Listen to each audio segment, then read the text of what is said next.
Back pain ഒരു വളരെ common ആയിട്ട് നമ്മളെല്ലാവരും അനുഭവിച്ചിട്ടുള്ള ഒരു കണ്ടീഷനാണ്.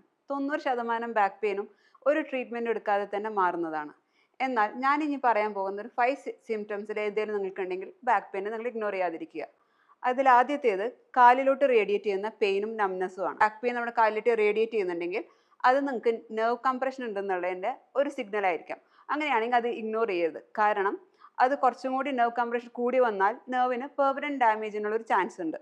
ഇനി സെക്കൻഡ് ആയിട്ടുള്ളത് ബവൽ ഓർ ബ്ലാഡറുടെ കൺട്രോൾ പോകുക, അതായത് മോഷൻ പോകാനും യൂറിനേഷനുള്ള കൺട്രോൾ പോയി അത് അറിയാതെ പോകുക എന്നുള്ളതാണ്.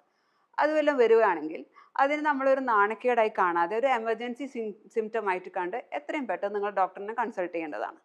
ഇനി മൂന്നാമതായിട്ടുള്ളത് വിട്ടുമാറാത്ത പനി അഥവാ വെയിറ്റ് ലോസ്, അതായത് ഒരു 5 കിലോക്ക് മേലെ നിങ്ങൾക്ക് കുറയുന്നുണ്ടെങ്കിൽ അതും ഒരു വാർണിംഗ് സിഗ്നലാണ്.